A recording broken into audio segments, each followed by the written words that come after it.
नमस्कार दोस्तों, कैसे हैं आप सभी का मैं आपके मंच the success point at the rate पे भारतीय राज्य व्यवस्था के महत्वपूर्ण प्रश्नों की श्रृंखला में एक बार फिर आपसे स्वागत करता हूं। दोस्तों, आप सबका स्वागत है। आप सब बहुत अच्छे होंगे, मेहनत कर रहे होंगे, पढ़ते रहिए, मुस्कुराते रहिए।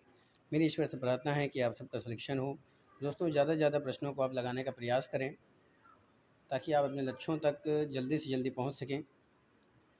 The success point at the rate एक ऐसा मंच है दोस्तों जो आपको ऐसे प्रश्नों को प्रोवाइड कराता है जो कि आपके एग्ज़ाम के लिए काफ़ी महत्वपूर्ण हो सकते हैं।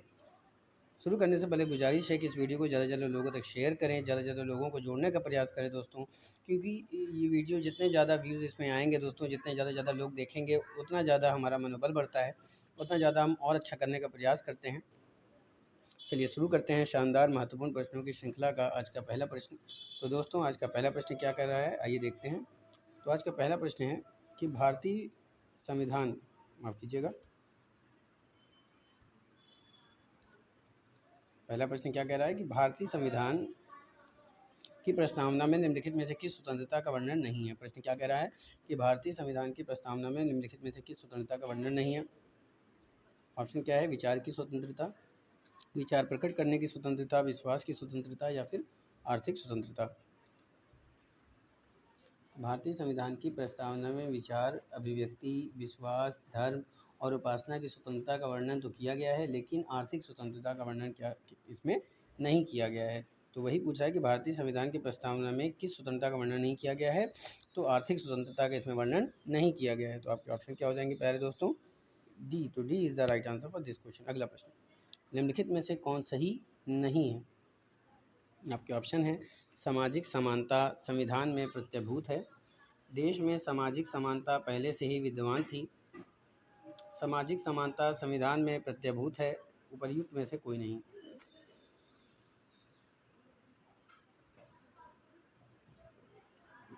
दोस्तों, संविधान के अनुच्छेद 14 से 18 के तहत प्रदर्शन समता के अधिकार के विभिन्न प्रावधानों के तहत सामाजिक समानता प्रत्यभूत की गई है। प्रस्तावना में भी सामाजिक न्याय प्राप्त कराने की बात कही की गई है। ठीक है, कराने की बात कही गई है। निम्न में से कौन सा सही है। तो दोस्तों, सामाजिक समानता संविधान में प्रत्यभूत है, यही आपका सही हो जाएगा। तो option C is the right answer for this question. अगला प्रश्न, आइए अगले प्रश्न की तरफ चलते हैं। अगला प्रश्न आपका पूछ रहा है, भारतीय संसदीय प्रणाली ब्रिटिश संसदीय प्रणाली से किस बात में अलग है। क्वेश्चन एक बार फिर से सुन लीजिए। भारतीय संसदीय प्रणाली ब्रिटिश संसदीय प्रणाली से इस बात में अलग है कि भारत में, आपके ऑप्शन है, वास्तविक और नाम मात्र दोनों प्रकार की कार्यपालिका है, सामूहिक उत्तरदायित्व की प्रणाली है, द्विसदनीय विधायिका है, न्याय पुनर्विलोकन की प्रणाली है। तो भारतीय संसदीय प्रणाली ब्रिटिश संसदीय प्रणाली में इस बात में अलग है। देखिए, भारतीय संसदीय प्रणाली में न्याय पुनर्विलोकन की प्रणाली है, जबकि ब्रिटेन में प्रणाली नहीं लागू की गई है। इस अर्थ में हम कह सकते हैं कि भारतीय संसदीय प्रणाली ब्रिटेन से अलग है। तो इसमें आपका ऑप्शन कौन सा सही हो जाएगा, न्यायिक पुनर्विलोकन की प्रणाली है। तो आपके ऑप्शन क्या हो जाएंगे प्यारे दोस्तों, D is the right answer for this question. अगला प्रश्न, निम्नलिखित में से कौन सा लक्षण भारतीय परिसंघ और अमेरिका परिसंघ में समान रूप से पाया जाता है। तो क्वेश्चन है, निम्नलिखित में से कौन सा लक्षण है जो भारतीय परिसंघ और अमेरिकी परिसंघ में समान रूप से पाया जाता है। आपके ऑप्शन है, एक ही नागरिकता, संविधान की 3 सूचियाँ, न्यायपालिका की द्वैधता, संविधान के निर्वाचन के लिए परिसंघीय उच्चतम न्यायालय। तो प्यारे दोस्तों, संविधान के निर्वचन के लिए परिसंघीय उच्चतम न्यायालय भारत और अमेरिका में समान रूप से पाया जाता है। अन्य लक्षण दोनों देशों में समान नहीं है। एकल नागरिकता, संविधान की 3 सूचियाँ भारत में पाई जाती हैं, जबकि अमेरिका में दोहरी नागरिकता पाई जाती है। अमेरिका में न्यायपालिका की द्वैधता है, जबकि भारत में एकल न्यायपालिका है। तो कौन सा लक्षण जो भारतीय परिसंघ और अमेरिकी परिसंघ में समान रूप से पाया जाता है। तो प्यारे दोस्तों, वो संविधान के निर्वाचन के लिए परिसंघीय उच्चतम न्यायालय। तो आपके ऑप्शन क्या हो जाएंगे, डी। तो D is the right answer for this question. अगला प्रश्न, आइए देखते हैं अगला प्रश्न क्या कह रहा है। लोकहित मुकदमे की संकल्पना का प्रारंभ हुआ था। लोकहित मुकदमे की संकल्पना का प्रारंभ हुआ था। आपके ऑप्शन हैं, United kingdom, Australia, United states या फिर कनाडा।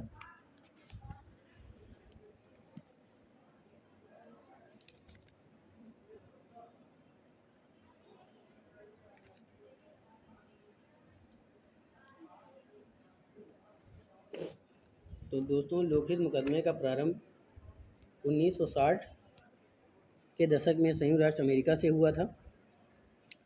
इसका मुख्य उद्देश्य था महिलाओं, बच्चों, गरीबों और अन्य कमज़ोर वर्गों की कानूनी हितों और अधिकारों की रक्षा करना। भारत में इसने जो रूप धारण किया वह अधिक उग्र कहा जा सकता है। तो लोकहित मुकदमे की संकल्पना का प्रारंभ हुआ था प्यारे दोस्तों यूनाइटेड स्टेट से। तो आपका ऑप्शन क्या हो जाएगा? सी। तो C is the right answer for this question. अगला प्रश्न, आइए अगले प्रश्न की तरफ चलते हैं। अगला प्रश्न क्या पूछ रहा है कि निम्नलिखित में से कौन सा कथन सही नहीं है? आपके ऑप्शन हैं, संविधान सभा का प्रतीक मोहर हाथी है, संविधान सभा के 8वें अधिवेशन में महात्मा गांधी को श्रद्धांजलि अर्पित की गई, भारतीय संविधान पूर्णतः हस्तलिखित है, इसे श्री बिहारी नारायण रायजादा ने लिखा था, चौथा क्या है, संविधान के पृष्ठों को सजाने का कार्य नंदलाल बोस द्वारा किया गया है। तो निम्नलिखित में से जो कथन सही नहीं है वो आपको बताना है। तो संविधान सभा का प्रतीक मोहर हाथी है, ये सही है। संविधान सभा के 8वें अधिवेशन में महात्मा गांधी को श्रद्धांजलि अर्पित की गई। तो दोस्तों यही आपका क्या हो जाएगा? गलत हो जाएगा। और इस क्वेश्चन के हिसाब से बी ही आपका राइट हो जाएगा, क्योंकि दोस्तों संविधान सभा के 7वें अधिवेशन में महात्मा गांधी को श्रद्धांजलि अर्पित की गई थी। क्वेश्चन आपका पूछ रहा है कौन सा कथन सही नहीं है, तो आपका ऑप्शन क्या हो जाएंगे प्राय दोस्तों? B is the right answer for this question, क्योंकि यही सही नहीं है। अगला प्रश्न की तरफ चलते हैं। अगला प्रश्न क्या कह रहा है? निम्नलिखित कथनों पर विचार कीजिए। उद्देशिका में केवल एक बार 42वें संविधान संशोधन अधिनियम 1976 द्वारा संशोधन कर 3 नए शब्द समाजवादी, पंथनिरपेक्ष और अखंडता जोड़े गए, बिल्कुल सही है। अगला कथन क्या कह रहा है कि 26 नवंबर 1949 को भारत में संविधान दिवस के रूप में मनाया जाता है। इसकी शुरुआत दोस्तों 2015 में हुई, क्योंकि यह वर्ष संविधान निर्माता डॉक्टर भीमराव अम्बेडकर के 125वें जन्म वर्ष के रूप में मनाया गया। बिल्कुल प्यारे दोस्तों, ये दोनों कथन सही हैं। उपर्युक्त में से कौन सा कथन सही है? केवल दो, केवल एक, एक और दो, दोनों। तो दोनों ही सही है। तो आपके ऑप्शन क्या हो जाएगा दोस्तों? सी। तो C is the right answer for this question.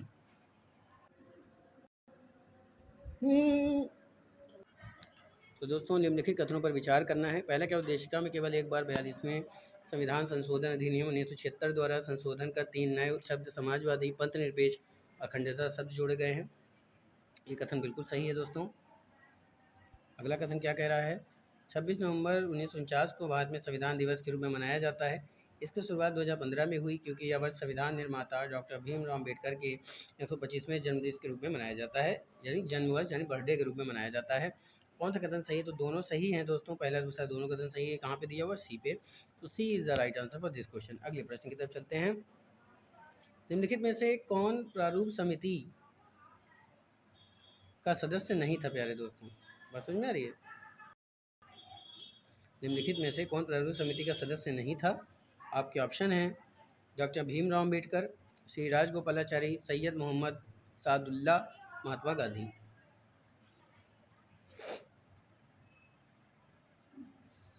तो दोस्तों अगर हम प्रारूप समिति के सदस्य की बात करते हैं तो उसमें डॉक्टर भीमराव अम्बेडकर, श्री राजगोपालाचारी, सैयद मोहम्मद सादुल्ला, ये सब थे, लेकिन महात्मा गांधी नहीं थे।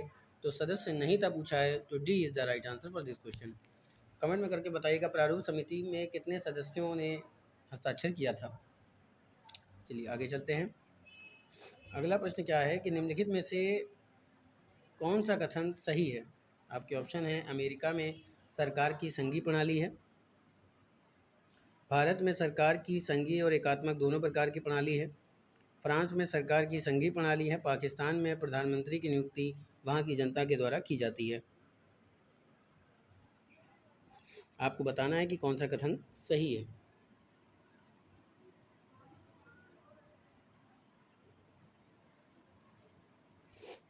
तो दोस्तों अमेरिका में सरकार की संघीय प्रणाली है, यही कथन आपका क्या है? सही हो जाएगा। तो A is the right answer for this question. ठीक है। भारत के संविधान में भारत को राज्यों का संघ बताया गया है, किंतु संविधान के कतिपय प्रावधान राज्यों की अपेक्षा केंद्र को ज़्यादा महत्व दिया गया है। इससे कुछ विद्वान भारत के संविधान को संगठनात्मक व एकात्मक प्रणालियों का मिश्रण मानते हैं, किंतु भारतीय संविधान एकात्मक प्रणाली का लक्षण लिए हुए मूल रूप से संघीय संविधान है, ऐसा मानना ज़्यादा उचित होगा।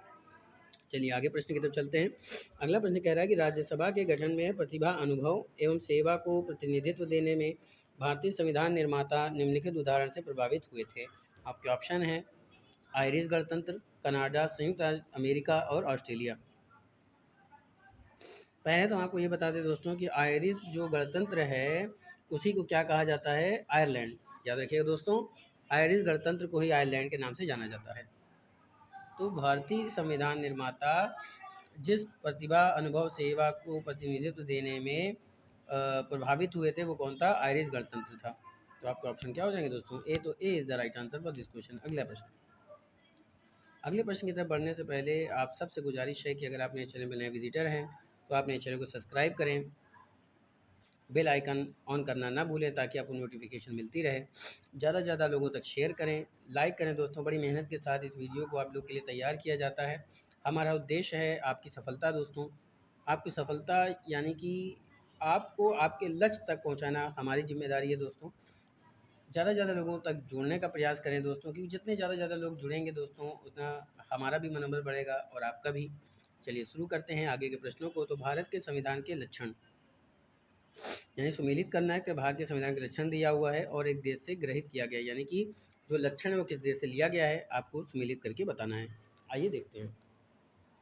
मूल अधिकार की बात करें दोस्तों तो मूल अधिकार कहाँ से लिया गया है, मूल अधिकार आपका लिया गया है संयुक्त राज्य अमेरिका से। कहाँ से लिया गया है, संयुक्त राज्य अमेरिका से लिया गया है दोस्तों। तो क्या हो जाएगा, संयुक्त राज्य अमेरिका। शासन की संसदीय प्रणाली कहाँ से लिया गया, तो यूनाइटेड किंगडम से लिया गया है। आपात उपबंध कहाँ से लिया गया है, तो आपात उपबंध लिया गया है पहले दोस्तों जर्मनी से। आपात उपबंध कहाँ से लिया गया है, जर्मनी से लिया गया है। राज्य की नीति निदेशकता तो आयरलैंड से लिया गया। तो आपके ऑप्शन क्या होने चाहिए, 2, 1, 4, 3। तो 2, 1, 4, 3 कहाँ पर दिया हुआ, सी पे। तो C is the right answer for this question. अगला प्रश्न। शून्यकाल की संसदीय व्यवस्था को, संसदीय व्यवस्था जो है वो किस देश की देन है। शून्यकाल संसदीय व्यवस्था को किस देश की देन है, यानी कि शून्यकाल की जो व्यवस्था है वो किस देश की देन है। तो भारत की, अमेरिका की, ब्रिटेन की, स्विट्जरलैंड की।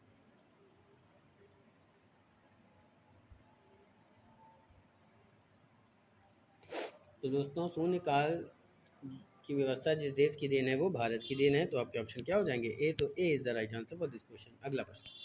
भारतीय संविधान के किस प्रकार, भारतीय संविधान में किस प्रकार की शासन प्रणाली की व्यवस्था की गई है।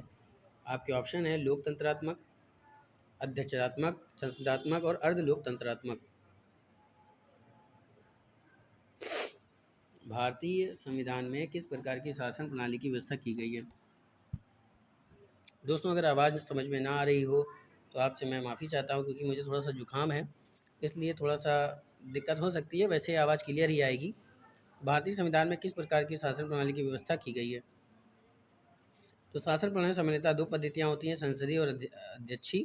भारत में ग्रेट ब्रिटेन का अनुसरण करते हुए संसदीय शासन व्यवस्था को अपनाया गया है। संसदीय शासन व्यवस्था में व्यवस्थापिका के सदस्य ही कार्यपालिका का गठन करते हैं। तो भारतीय संविधान किस प्रकार की शासन प्रणाली की व्यवस्था की गई है, तो ये की गई है संसदात्मक। तो आपके ऑप्शन क्या हो जाएंगे पहले दोस्तों, C. C is the right answer for this question. अगला प्रश्न।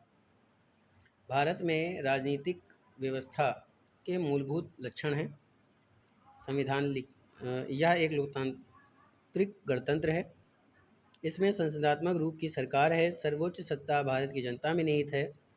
यह एक एकीकृत शक्ति का प्रदान करती है। तो आपको सही उत्तर का चयन करना है। तो दोस्तों यह एक लोकतांत्रिक गणतंत्र है, ये भी सही है। इसमें संसदात्मक रूप की सरकार है, ये सही है। सर्वोच्च सत्ता भारत की जनता में निहित है, भी सही है। तो पहला, दूसरा, तीसरा, तो ये कहाँ पे दिया हुआ है, बी पे दिया हुआ है। तो B is the right answer for this question. अगला प्रश्न। निम्नलिखित कथनों में से कौन सा सही है। भारतीय संविधान अध्यक्षात्मक है।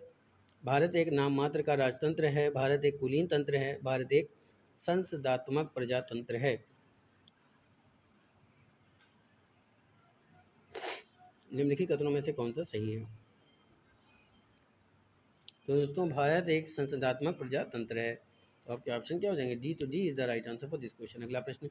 निम्नलिखित में से कौन एक अध्यक्षात्मक शासन प्रणाली का आधारभूत तत्व है। आपके ऑप्शन है संविधान की कठोरता, एकल कार्यपालिका, व्यवस्थापिका की सर्वोच्चता, अवशिष्ट अधिकार राज्यों के पास होना। तो दोस्तों निम्नलिखित में से जो एक अध्यक्षात्मक शासन प्रणाली का आधारभूत है वो है एकल कार्यपालिका। तो तो आपके ऑप्शन क्या हो जाएंगे? बी। तो B is the right answer for this question. अगला प्रश्न, भारत में प्रजातंत्र इस तत्व पर आधारित है कि आपके ऑप्शन है संविधान लिखित है, यहाँ एक मौलिक अधिकार प्रदान किए गए हैं, जनता को सरकारों को चुनने तथा बदलने का अधिकार प्राप्त है, राज्य के नीति निर्देशक तत्व हैं। तो निम्नलिखित में से जो तत्व हैं वो आधारित है, किस पर आधारित है? तो जनता को सरकारों चुनने तथा बदलने का अधिकार प्राप्त है। तो आपके ऑप्शन क्या हो जाएंगे? सी। तो C is the right answer for this question. अगला प्रश्न क्या कह रहा है कि निम्नलिखित में से किससे निर्धारित होता है कि भारत का संविधान परिसंघीय है? ठीक है दोस्तों, इसको ठीक कर लेते हैं। ये क्या हो जाएगा? किससे? आप समझ में आ रही है? किससे हो जाएगा? किससे? किससे निर्धारित होता है कि भारत का संविधान परिसंघीय है? आपके ऑप्शन है संविधान लिखित और अनम्य है, न्यायपालिका स्वतंत्र है, अवशिष्ट शक्तियों का केंद्र में निहित होना, केंद्र और राज्यों के बीच शक्तियों का विवरण। ऑप्शन फिर सुन लीजिए, संविधान लिखित और अनम्य है, न्यायपालिका स्वतंत्र है, अवशिष्ट शक्तियों का केंद्र में निहित होना, केंद्र और राज्यों के बीच शक्तियों का वितरण।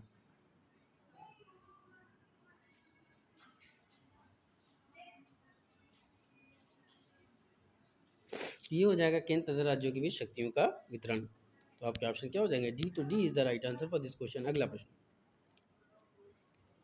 कथन और कारण दिया हुआ है, आइए देखते हैं। भारत के संविधान में एक संघीय प्रणाली का प्रावधान है, सही है ये।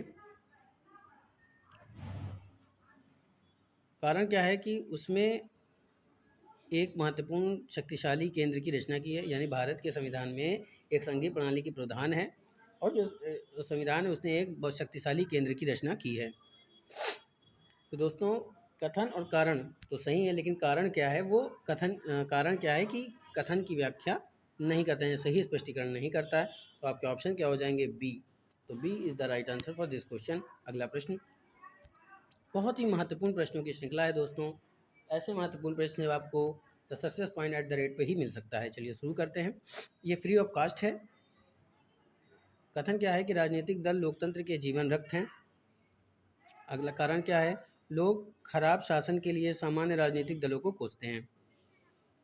उपर्युक्त के संदर्भ निम्न में से कौन सा एक सही है? तो प्यारे दोस्तों इसमें जो है वो कथन और कारण आपके दोनों सही हैं, और कारण जो है वो कथन की सही स्पष्टीकरण है। तो A is the right answer for this question. चलिए अगले प्रश्न की तरफ चलते हैं। अगला प्रश्न क्या कह रहा है? अगला प्रश्न कह रहा है कि भारत में संघवादिता व्यवहारिक नहीं है।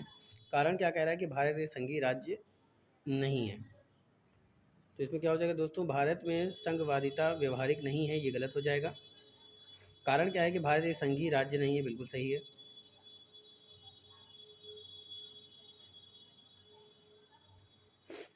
ठीक है दोस्तों, भारत एक संघीय राज्य है क्योंकि केंद्र एवं राज्यों में शक्तियों का स्पष्ट विभाजन है। यद्यपि व्यवहार में यह पूर्ण संघ नहीं है, फिर भी विद्वान इसे एक संघीय राज्य के रूप में स्वीकार करते हैं। इसलिए क्या हो जाएगा कि कथन तो सही है, लेकिन कारण क्या हो जाएगा? गलत हो जाएगा। माफ़ कीजिएगा दोस्तों, ये आंसर जो है वो गलत मैंने बता दिया। देखिए इसमें क्या है कि भारत में संघवादिता व्यवहारिक नहीं है, ये कथन आपका क्या हो जाएगा? गलत हो जाएगा। और भारत एक संघीय राज्य नहीं है, ये भी आपका क्या हो जाएगा? संघीय राज्य है दोस्तों, याद रखिएगा, संघीय राज्य है, संघीय राज्य है। और भारत में संघवादिता व्यवहारिक नहीं है, ये बिल्कुल सही है, क्योंकि मैंने संघ पढ़ लिया था दोस्तों, संघवादिता की बात की जा रही है, बिल्कुल सही है। भारत एक संघीय राज्य नहीं है, ये गलत हो जाएगा। तो आपका कथन सही है लेकिन कारण गलत है। तो आपका ऑप्शन क्या हो जाएगा? सी। तो C is the right answer for this question. अगला प्रश्न, भारतीय संविधान के वृहद होने का कारण क्या है? यानी भारतीय संविधान के बड़े होने का क्या कारण है? इसमें अनेक संविधानों के अनुभव समाविष्ट हैं, इसमें विस्तृत प्रशासकीय प्रावधान है, या एक बड़े देश के शासन से संबंधित है, या संघ तथा राज्य सरकारों का संविधान है। दोस्तों भारतीय संविधान विश्व का सबसे वृहद संविधान है। इसके विरुद्ध होने के प्रमुख कारण हैं कि इसमें संघ एवं राज्यों से संबंधित सारे प्रावधान शामिल कर दिए गए हैं, जबकि संयुक्त राष्ट्र अमेरिका जैसे देशों को राज्यों एवं संघ के अपने अपने अलग संविधान हैं। तो आंसर क्या हो जाएगा? यह संघ तथा राज्य सरकारों का संविधान है। तो D is the right answer for this question. अगला प्रश्न, निम्नलिखित में से कौन सा एक पंचशील का सिद्धांत नहीं है? आपके ऑप्शन है गुटनिरपेक्षता, शांतिपूर्ण सहअस्तित्व, एक दूसरे की भूभागीय अखंडता और प्रभुता का पारस्परिक सम्मान, एक दूसरे के आंतरिक मामलों में पारस्परिक हस्तक्षेप। निम्नलिखित में से कौन सा एक पंचशील का सिद्धांत नहीं है? तो वो हो जाएगा प्यारे दोस्तों गुटनिरपेक्षता। तो A is the right answer for this question. अगला प्रश्न क्या कह रहा है कि भारतीय संविधान कथन कह रहा है कि भारतीय संविधान अर्ध संगनात्मक है। सही है। भारतीय संविधान ना तो संगनात्मक है और ना ही एकात्मक।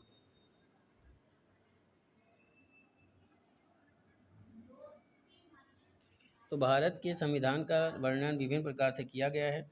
इसे अर्ध परिसंघी कहा गया है, इसे परिसंघी किंतु प्रबल एकात्मक तथा केंद्र समर्थक कहा गया है, इसे संरचना में परिसंघी किंतु भावना में एकात्मक, सामान्य स्थिति में परिसंघी किंतु आपात स्थिति आदि के दौरान पूर्णतः एकात्मक रूप में परिवर्तित किया जा सकने वाला कहा गया है। असल में हमारे संविधान को परिसंघी या एकात्मक के किसी कठोर ढांचे में कसना कठिन है, इसलिए भारतीय संविधान का उल्लेख अर्धसंज्ञात्मक रूप में किया गया है। तो दोस्तों ये तो आपका बिल्कुल सही हो जाएगा। भारतीय संविधान ना तो संज्ञानात्मक ना ही एकात्मक, ये भी सही हो जाएगा। कारण क्या हो जाएगा? वो कथन की सही व्याख्या करता है। तो A is the right answer for this question. अगला प्रश्न, भारतीय राजनीतिक पद्धति के बारे में निम्न में से कौन सही नहीं है?